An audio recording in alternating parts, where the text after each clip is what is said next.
Itu sekitar jam setengah 4 itu HP aku bunyi. Kataku, bunyi pasti ada pesanan nih, kataku gitu kan. Tapi pas bunyi tuh kayak kresek. Terus kata si penjaga yang di bawah, si kasirnya, nggak ada mbak, nggak ada yang mainin HP, orang di sini lagi sepi banget.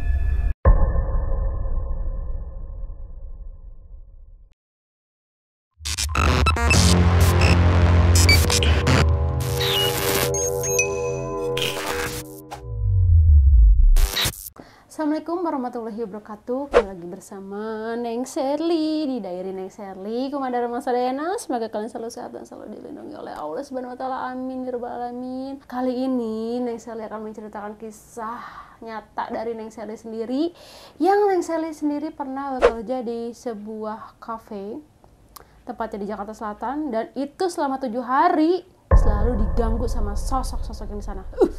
Menipi kehulun update-nya. Oke, sebelum kita lanjut ke ceritanya, langkah baiknya yang belum subscribe, tolong di subscribe, di like, di komen, dan jangan lupa untuk selalu nyalakan loncengnya agar kalian tuh nggak ketinggalan sama cerita-cerita Neng Sherly selanjutnya. Oke, langsung aja ke ceritanya. Di sini ada setan.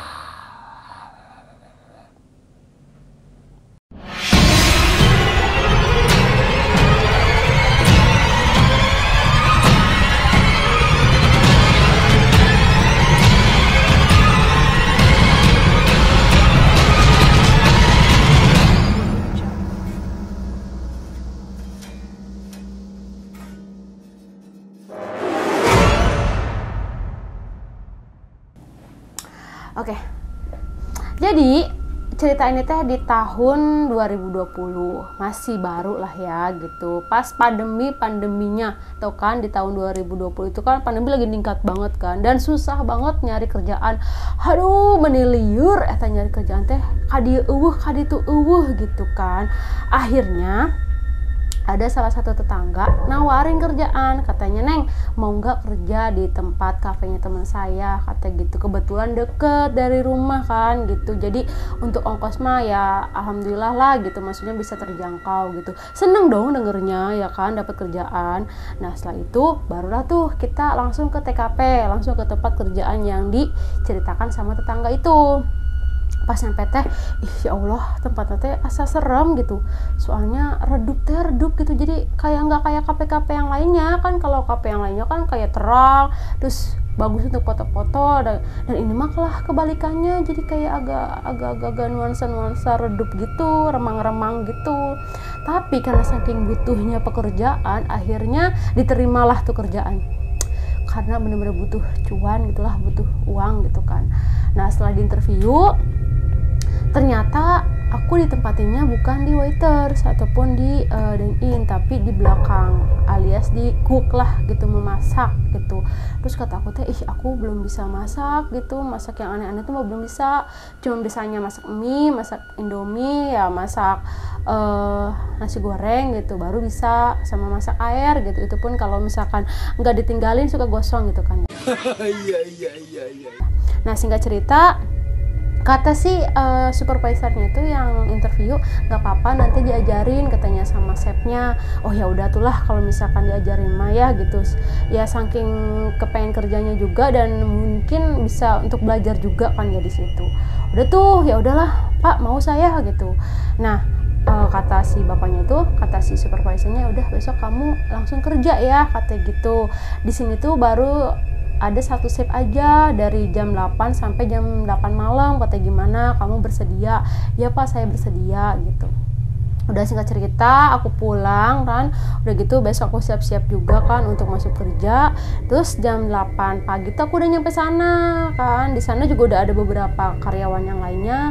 Terus aku ngenalin diri kan, ini saya Sherly gitu, saya baru kerja di sini. Udah gitu saya juga absen, udah setelah absen tuh baru dah tuh kita kenalan sama pekerja yang lainnya. Ternyata teh di sana cuman aku sendiri yang cewek, yang lain mah pada cowok semua. Kataku teh atau isin gitunya, semuanya pada cowok, masih muda-muda, aduh negara ranteng pisan gitu kan. Kataku teh ya udahlah tuh gimana lagi gitu, udah aku teh nggak, maksudnya nggak ibu-ibu banget itulah ya. Nah setelah itu katanya aku tuh diajak keliling-keliling di restoran itu, di cafe itu. Pas aku lihat di dine-in-nya, jadi ternyata itu teh ada 4 lantai. Yang lantai bawah itu khusus untuk orang yang ngeband gitu. Yang kedua, lantai 2 itu restorannya tuh, yang kafenya itu untuk dine-in-nya. Yang ketiga itu untuk cook, yang kitchennya itu dapur gitu. Yang keempat itu gudang, tapi gudangnya tuh kecil banget gitu. Nah, pas karena aku baru nyampe, aku tuh diajak keliling untuk liatin yang dine-in-nya gitu kan. Aku kan diajakin keliling kan tuh. Nah, aku ngeliat di dine-in-nya itu di lantai 2 gitu kan. Itu rasanya bener-bener sumpah merinding. Jadi gimana ya, kalau misalkan kafe-kafe yang lain kan terang gitu kan, untuk foto-foto, untuk selfie-selfie gitu. Kalau ini mah bener-bener redup sih, redup, terus tuh apa namanya, ketutup gitu, semuanya ketutup. Dan yang lebih merindingnya lagi tuh dindingnya itu hidung hitam gitu, jadi bener-bener redup weh. Terus yang lampunya juga warna kuning, jadi kan kelihatan banget ya redupnya. Nah, pas lihat di sekeliling itu ternyata banyak benda-benda mistis, bukan mistis sih ya, banyak benda-benda yang langka lah gitu, yang zaman jadul gitu. Ada radio zaman dulu, terus angklung-angklung juga zaman-zaman dulu gitu kan. Bener-bener nuansa mistisnya teh kerasa banget gitu. Tapi belum ngeliat apa-apa di situ, belum ngeliat sosok-sosok apa-apa, belum, cuman kayak merinding aja gitu. Terus di area non smoking juga memang kayak gitu. Nah, karena udah ngeliat di areanya dine-in, di areanya depan, barulah tuh aku diajak ke lantai 3, ke ruangan yang khusus dapur gitu kan, khusus kitchennya. Pas aku mau masuk tuh ke area dapur, aku kan naik tangga ya, itu gelap juga. Lampunya tuh bener-bener kecil pisan gitu. Sedikit lampu di situ tuh, kayak gimana sih ini KPT gitu kan, maksudnya nggak mau bayar listrik gede-gede apa gimana gitu. Bener-bener redup gitu lah. Sampai apa ya, sampai nggak bisa ngelihat jalanan gitu, saking redupnya gitu. Nah, tapi kan karena aku benar-benar butuh pekerjaan, ya udahlah aku jalanin aja. Nah, setelah itu aku jalan tuh kan, ternyata itu dari tangga itu untuk ke dapur lumayan jauh. Jadi kita harus ngelewatin ruangan-ruangan yang untuk orang nunggu giliran untuk ngeband kayak gitu. Jadi kita harus ngelewatin ruangan-ruangan itu dulu. Dan ternyata di ruangan 3 juga sama. Itu banyak banget lukisan-lukisan, itu bener-bener berdempetan lukisan-lukisan tuh, nggak ada sela. Dan warna dindingnya juga bener-bener hidung hitam melekat gitu. Ini gelap gitu kan. Kataku tuh, ya Allah, ini padahal siang gitu kan, tapi kok di situ kok gelap banget gitu. Udah tuh, biarin aja lah gitu. Nyampe lah tuh dapur. Ternyata dapurnya juga masih minim gitu, karena kafenya juga kafe masih belum kafe yang gede banget gitu.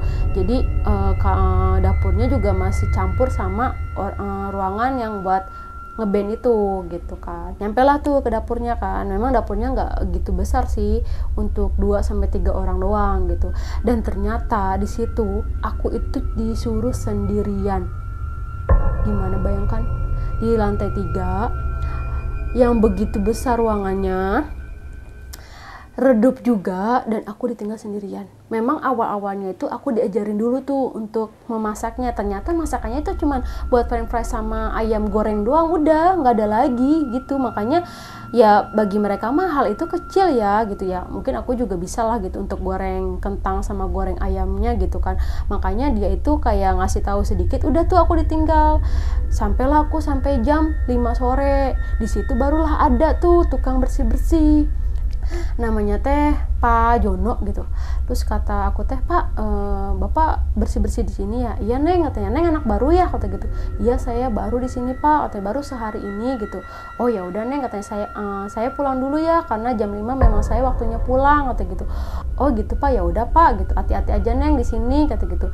Oh ya udah, iya gitu. Nah, pas jam 6 kan aku mau sholat ya, mau sholat maghrib. Pas mau sholat maghrib itu, jadi aku belum ceritakan kalau misalkan musolanya itu di mana. Itu musolanya itu di samping persis tangga. Jadi ini tangga, sampingnya itu musola kecil gitu. Jadi kalau aku mau ke musola itu, aku harus ngelewatin ruangan-ruangan yang untuk menunggu giliran itu. Terus yang anehnya lagi, jam 6 sore itu lampu bener-bener semuanya redup, semuanya mati. Yang nyala itu cuman lampu di dapur aja. Bayangin, jam 6 sore semuanya lampu udah dimatiin kecuali di dapur. Ih, sumpah ngerinya, nauzubillah ya kan. Udah tuh aku paksain kan untuk sholat gitu. Pas aku setelah sholat, aku kan keluar tuh dari musola, aku pengen banget itu ngelihat ke arah tangga, kataku. Kok perasaan tuh pengen banget ngelihat ke arah tangga gitu kan ya. Pas aku nengok ke arah tangga, ternyata apa coba? Aku ngelihat itu ada sosok cewek, bajunya putih, terus gede banget gitu bajunya, terus rambutnya juga panjang, lagi nunduk dong. Terus kataku, ya Allah itu apa, kataku teh. Aku di situ udah deg-degan ya, udah gemeteran gitu kan. Udah aku langsung lari ke dapur lagi, kataku itu apa ya Allah, itu apa gitu kan. Udah tuh aku baca dan alhamdulillahnya tuh ada satu waiter naik ke atas gitu untuk nemenin aku, karena kan kata supervisornya temenin aja dulu si Sherly, katanya kesian sendirian udah mah hari pertama kata gitu. Udah tuh aku ditemenin dari jam 6 sampai jam 8 pas closingan, kebetulan memang lagi sepi kan di situ. Ya udah tuh hari itu tuh bener-bener cuma ngeliat sosok itu aja. Pas aku pulang tuh aku ceritakan, kataku, tadi aku di kerjaan ngeliat ini tahu gitu kan. Terus kata suami aku teh, itu mah perasaan kamu aja, katanya. Udah itu mah jangan dipikirin, kata gitu. Udah tuh pas hari kedua aku masuk lagi kan tuh jam 8. Udah tuh aku absen, terus aku langsung prepare ke atas tuh, langsung ke lantai 3. Aku prepare ya kan untuk persiapan makan siang. Terus udah gitu aku juga dibantuin dulu kan sama supervisornya. Setelah itu supervisornya turun, aku sendirian lagi tuh di situ. Bener-bener kataku kok hawanya nggak enak banget gitu. Udah gitu ya, namanya di pandemi itu kan jarang banget ya restoran rame gitu, maksudnya kebanyakan masih sepi lah gitu. Itu bayangin aku dari jam 8 sampai sore itu sendirian, dan itu cuma ada beberapa aja gitu yang mesen untuk makanan yang berat gitu. Selebihnya kan cuma kopi aja, kataku. Aku bete banget ya kan. Nah, setelah itu kan aku itu komunikasinya itu pakai HT, jadi kalau misalkan ada pesan langsung lewat HT gitu kan. Nah, pas banget itu sekitar jam 3:30 itu HT aku bunyi. Kataku, bunyi pasti ada pesanan nih, kataku gitu kan. Tapi pas bunyi tuh kayak kresek gitu. Kataku, mungkin sinyalnya kali ya, kataku. Terus aku pijit lagi, aku bilang, kenapa Pak, ada yang pesan nggak, kataku gitu kan. Terus kata, ada tuh yang nyaut, nggak ada Mbak, katanya nggak ada yang pesan, katanya. Emang kenapa? Enggak, tadi soalnya ada masuk tapi nggak kedengeran suaranya, nggak jelas. Nggak ada kok Mbak, kata gitu. Udah tuh. Nah, beberapa menit kemudian nyala lagi tuh HT-nya, kayak kresek kayak gitu. Terus kayak ada suara yang gitu. Kataku, lah ini kenapa nih ya, kataku, apa HT-nya bener-bener gak ada sinyal apa gimana gitu. Udah tuh aku turun ke bawah kan, kataku, ini tadi ada pesanan ya, soalnya dari tadi tuh HT-nya bunyi terus tapi gak jelas suaranya gitu kan. Terus kata si penjaga yang di bawah, si kasirnya, gak ada Mbak, katanya, gak ada yang mainin HT, orang di sini lagi sepi banget. Nah, kataku, beneran seriusan? Iya, katanya, gak ada yang mainin HT, kata gitu. Kataku, terus kenapa kok tiba-tiba suara? Nggak tahu, katanya. Udah tuh aku nggak mikirin macam-macam kan, kataku, oh ya udah mungkin emang HT-nya lagi kenapa gitu kan. Itu aku naik lagi ke atas gitu. Aku prepare tuh, itu udah sekitar jam 5:30. Kebetulan hari itu aku lagi nggak sholat, aku lagi dapet. Setelah jam 5:30, itu jam 5:30 tiba-tiba lampu langsung dimatiin. Kataku, lah kan biasanya jam 6 ya, jam 6 lewat, jam 6 gitu. Itu 5:30 lampu udah dimatiin. Kataku, kenapa ya lampu selalu dimatiin gitu.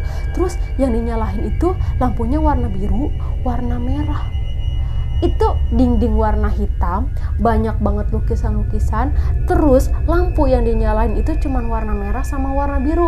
Aduh, itu bayangin gimana rasanya jadi aku. Ya Allah, kataku, merinding banget, kataku. Ya Allah, ini kenapa sih harus dimatiin terus gitu lampunya.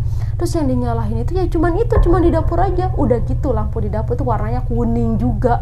Aduh, kataku, gimana ini ya, kataku. Aku di situ bener-bener merinding banget gitu. Nah, udah gitu kan aku langsung tuh preparean untuk bersih-bersih kan, untuk cuci-cuci semua peralatan masak gitu. Nah, jadi wastafelnya itu sampingnya itu gudang kecil, dan si gudangnya itu melompong, jadi kayak nggak ada sekatan, jadi langsung keluar gitu, jadi bisa ngeliat di luar gitu. Nah, di luarnya itu ada pohon besar, bener-bener besar banget, jadi angin pun bisa masuk gitu ke situ. Pas banget aku lagi nyuci piring, di mata ini nih, di ujung mata aku ngeliat itu ada sosok kuntilanak gede banget, besar banget. Kataku, ya Allah, itu apa, kataku teh. Aku bener-bener merinding ya kan, aku lagi cuci piringnya, cuci alat-alat semuanya gitu. Kataku, ya Allah itu apa ya Allah, kataku. Pas aku nengok nggak ada, sama sekali nggak ada. Terus aku cuci piring lagi. Nah pas lagi cuci piring itu di sini ada lagi, di ujung mata tuh ada lagi. Sosoknya lagi berdiri, lagi begini aja. Itu rambutnya gede banget, rambutnya kayak gimana ya, kayak ngembang gitu, kayak ngembang. Terus kuntilannya tuh bener-bener gede banget tuh, sampai merinding. Sumpah kalau nyeritain itu merinding banget. Udah tuh aku di situ lari ke bawah, kataku, Pak temenin saya Pak, kataku, saya ini bentar lagi closingan, kataku, saya kayaknya agak merinding Pak kalau sendirian di atas gitu, agak takut gitu. Akhirnya ditemenin dah tuh sama supervisornya, katanya, emang kamu kenapa, katanya, kamu ngeliat apa di sini? Enggak Pak, nggak ngeliat apa-apa, cuman perasaan tuh nggak enak aja gitu kan. Jadi mikirnya tuh kayak mungkin sosok-sosok di sana tuh kayak ngelihat aku tuh kan baru gitu, mungkin ini siapa nih anak baru gitu mungkin ya. Udah gitu udah tuh selesai semuanya, aku pulang ya kan. Nah hari ketiga itu kan aku masih lagi tuh sekitar jam 8 pagi kan. Nah udah gitu pas aku lagi masak kan, aku lagi prepare, datanglah tuh si bapak-bapak yang suka bersih-bersih gitu kan. Terus kata aku ditanya, Pak bapak udah lama di sini? Katanya udah Neng, kata gitu, saya udah hampir 5 tahun di sini, kata aku. Terus aku terus gini, bapak di sini kenapa sih kalau lampu itu harus dimatiin, kata aku, kalau udah mau sore gitu. Soalnya kan di sini gedungnya ketutup banget ya, jadi kalau dimatiin tuh bener-bener kayak gelap banget, kata aku gitu. Iya Neng, emang di sini biasanya emang kayak gitu, katanya, yang punya gedung ini tuh emang sukanya kayak gitu. Jadi kalau misalkan udah jam 5, udah jam 5, udah jam setengah 6 tuh harus dimatiin, katanya. Dia tuh lebih suka yang gelap-gelapan, katanya gitu. Oh gitu ya Pak ya. Enggak Pak, saya ngeri aja gitu, takut kalau udah jam-jam sore itu mendekati maghrib tuh lampu semuanya mati, kata aku gitu. Emang Neng ngeliat apa? Enggak Pak, nggak ngeliat apa-apa gitu. Emang Bapak nggak pernah diganggu di sini? Aduh Neng, katanya, kalau masalah diganggu saya mah sering banget diganggu. Nah lo si bapaknya cerita kan, padahal aku sih pengennya ya juga sih, pengen dia cerita juga, pengen tahu juga gitu. Pas aku dengar, emang bapak ngerasa apa di sini? Jadi kalau misalkan bapak lagi lembur nih Neng, katanya kan sampai jam 10, jam 11 gitu, itu bapak biasanya tuh selalu diganggu sama si sosok cewek, kata gitu. Kenapa Pak diganggunya? Nah alat-alat bapak nih kayak misalkannya sapu, pela, itu selalu diumpetin Neng sama si sosok itu, kata bapaknya tuh. Maksudnya diumpetin gimana Pak? Iya, jadi kan tempatnya kan memang satu tempat aja nih Neng gitu, di area samping wastafel yang pernah tadi aku ceritain tuh, itu kan sampingnya kan ada gudang kecil, itu di situ. Jadi semua peralatan dapur itu, semua peralatan kayak buat bersih-bersih itu ditaruhnya di situ. Nah udah tuh kan ditaruh di situ, katanya sama bapak nih Neng, katanya. Pas bapak mau ngambil lagi tuh nggak ada Neng, katanya. Lah kemana Pak? Lah kagak tahu Neng, bapak juga, katanya. Pokoknya teh nggak tahu kemana, kata gitu. Ya Allah Pak, terus ketemu lagi Pak. Nah pas bapak keliling nyari itu alat sapu gitu, alat pelang gitu kan, udah capek keliling, pas bapak balik lagi ada Neng, katanya, di tempat semula, kata gitu. Kan bapak heran ya, kata, udah aja bapak langsung pulang, kata gitu. Terus ada lagi Neng, katanya, jadi waktu bapak bersih-bersih itu bapak inget banget di situ bener-bener nggak ada orang satupun, yang lagi ngeband juga nggak ada, katanya. Di ruang ngeband kan ada tuh di lantai 1 kan, itu khusus untuk orang-orang ngeband gitu, itu bener-bener nggak ada siapa-siapa. Terus tiba-tiba pas bapak lagi bersih-bersih gitu, ada yang manggil nama bapak sampai 3 kali, kata gitu. Pas bapak nengok tuh ternyata bapak ngelihat ada sosok cewek pakai baju putih, kata gitu, rambutnya pokoknya gede banget, rambutnya kayak ngembang gitu Neng, kata gitu. Terus dia lagi ngeliatin bapak, kata gitu. Terus kata bapak, pergi sana, pergi, kata bapak tuh, jangan ganggu saya, kata gitu. Ketawa dia, terus langsung hilang, katanya. Di situ bapak langsung pulang Neng, langsung ketakutan, kata gitu. Terus bapak sakit 3 hari Neng di situ, karena mungkin bapak juga takut ya, shock gitu ngelihat sosok kayak gituan gitu kan. Ya Allah Neng, pokoknya di sini mah harus hati-hati, katanya. Kalau misalkan udah malam itu ya harus banyak-banyak istighfar lah gitu, harus banyak-banyak baca-baca doa, gitu. Insya Allah aku di situ kan makin gimana gitu ya, ngedenger si bapak cerita kayak gitu, langsung ngedown gitu kan. Kataku, apa aku resign aja gitu kan, cuman ya aku belum diapa-apain, tapi kan ya gimana ya, pada saat itu kan memang aku butuh banget kerjaan gitu kan, aku tahan-tahanin aja gitu. Nah setelah itu hari berikutnya tuh aku emang lagi banyak orderan pada saat itu, lagi sibuk lah gitu kan. Aku turun naik tangga tuh karena ngebantu yang di bawah juga kan, saking ramenya jadi nggak ke handle gitu. Aku turun naik. Nah pas terakhirnya aku mau turun itu ada satu lukisan orang gitu, itu ngeliatin aku dari pertama aku jalan dari ke dapur sampai ke bawah, sampai ke tangga.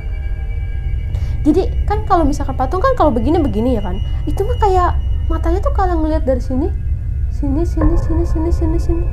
gitu, matanya tuh kayak ngeliatin aku dari pertama aku keluar dapur sampai aku mau turun ke tangga. Itu aku diliatin dong. Pas aku mau naik, pas aku mau ke dapur lagi sama, dia kayak ngeliatin aku gitu. Kataku ya Allah itu apa kataku teh. Udah baca bismillah yang aku bisa gitu kan. Udah tuh setelah itu aku preparean lah tuh untuk pulang kan, sekitar jam 7-an gitu kan. Aku lagi dengerin musik aja, tiba-tiba musiknya mati.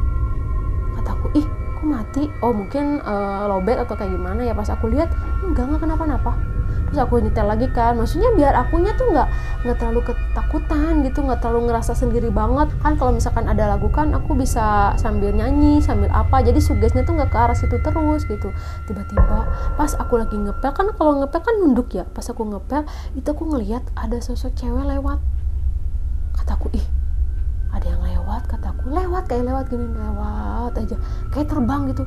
Kataku apanya, udah aja aku langsung ngepel, langsung beres-beres gitu kan. Nah pas ketika aku mau pulang tuh, mau ke bawah gitu kan, itu kan lampu bener-bener redup ya, mati gitu. Aku sampai pakai HP center untuk keluar dari situ.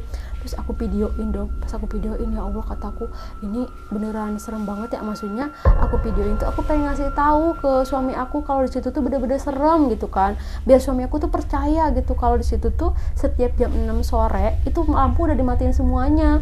Pas aku videoin yang lukisan orang itu bener-bener ngeliatin aku, bener-bener kayak orang yang lagi ngeliatin orang gitu, bukan kayak lukisan ngeliatin kita, tapi kayak orang ngeliatin orang. Aduh kataku ya Allah, itu aku videoin tuh sebagai bukti gitu ke suami aku kalau di situ tuh emang serem gitu kan. Udah tuh aku turun, udah aku pulang kan. Nah pas hari berikutnya ini yang lebih parah, ini yang bener-bener bikin aku langsung resign dari kerjaan itu, dari cafe itu. Ini hari terakhir aku kerja di situ. Jadi pertama yang membuat aku resign dari situ itu si Mamang bilang katanya gini, Neng semalam saya, Neng tahu nggak Neng, katanya kan aku ketemu nih sama si Mamangnya, sama si bapaknya. Jadi hari itu tuh aku ketemu tuh sama si bapak yang bersih-bersih. Terus si bapaknya cerita kayak gini, Neng tahu nggak Neng, katanya semalam kan bapak lembur ya di sini, kata gitu. Pas Neng pulang tuh bapak balik lagi ke sini disuruh lembur karena katanya hari ini ada acara, kata gitu. Terus kenapa Pak emangnya Pak gitu? Bapak ngedenger, jadi di bawah lantai 1 itu kan untuk latihan band ya. Bapak ngecek ke situ, itu bener-bener gak ada siapa-siapa Neng, kata gitu. Bapak udah ngecek kan, terus bapak juga udah bersih-bersih di area tempat latihan band itu. Akhirnya bapak ke atas lah tuh katanya. Pas ke atas tuh bapak ngedenger itu suara di bawah tuh rame banget Neng, katanya gitu. Kayak kayak orang yang lagi ini aja, orang lagi latihan, kata gitu. Ada yang nyanyi, ada yang suara drum, kata gitu. Kata bapak teh kan nggak ada siapa-siapa ya di bawah, kok ada yang mainin drum ya, katanya. Bapak turun tuh ke bawah, kata gitu. Ternyata pas bapak ke sana itu nggak ada siapa-siapa Neng, katanya. Sama sekali sunyi, nggak ada siapapun, kata gitu. Lah terus gimana Pak? Ya udah bapak pulang aja, katanya. Bapak takut, kata gitu kan. Terus Neng ini apa Neng, katanya, punya kejadian apa di sini? Banyak Pak di sini mah Pak, katanya. Saya selalu diganggu sama sosok yang cewek itu Neng. Saya selalu diganggu sama sosok cewek itu Pak, gitu. Ya udah Neng baca-baca istighfar aja, kata gitu. Udah tuh kan. Pas malamnya itu ternyata aku tuh harus lembur karena ada produk baru. Nah aku itu prepare itu sekitar jam 8:30. Jadi 8:30 itu aku baru beres-beres gitu. Terus udah gitu kan memang agak lama ya beres-beresnya karena ada produk baru ini gitu. Jadi makan banyak tempat gitu. Nah setelah itu pas aku lagi beres-beres, ini dapur, ini wastafel. Nah di samping wastafel itu ada tangga yang menuju ke tempat latihan band.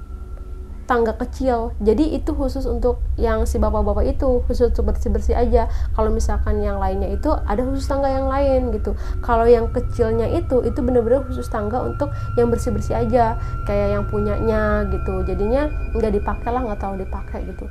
Nah udah gitu aku lagi beres-beres kan di dapur. Terus pas aku lihat ke arah tangga itu, kan tangganya turun ke bawah ya.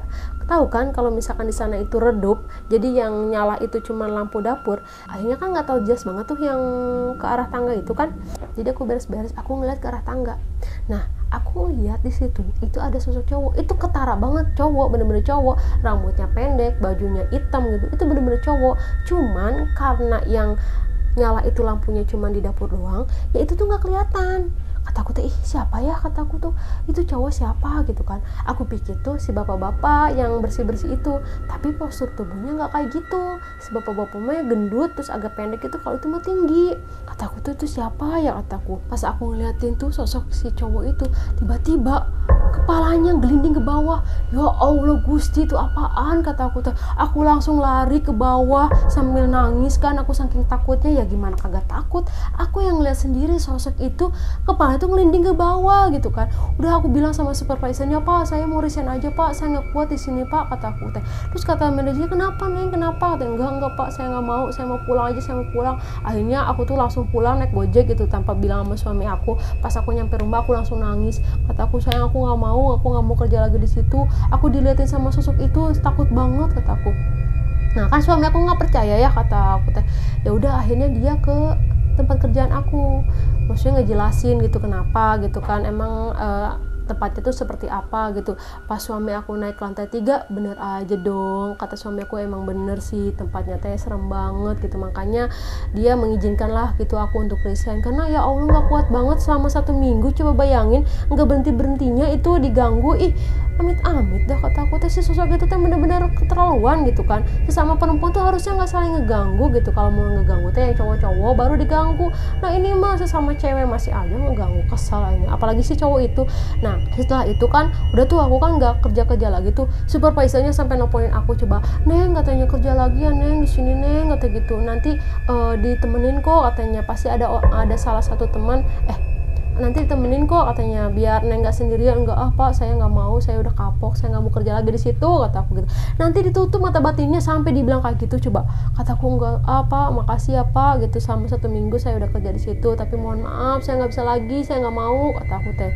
Setelah itu tuh aku teh sakit selama 2 minggu, dan sakitnya tuh kayak nggak wajar gitu. Kalau malam tuh katanya sering teriak-teriak, terus katanya kata suami aku teh sering nangis sendirian, kata gitu. Akhirnya dibawalah tuh ke Pak Ustadz. Nah kata Pak Ustadznya, ini mah katanya kesambet, kata gitu. Kesambet, emang Neng dari mana, katanya. Ini Pak, kemarin kerja di tempat ini gitu kan. Nah kata si bapaknya teh, Neng ngeliat ini ya, katanya ada sosok cowok ya di situ. Iya Pak, saya ngeliat sosok cowok, terus kepalanya tuh buntung, katanya.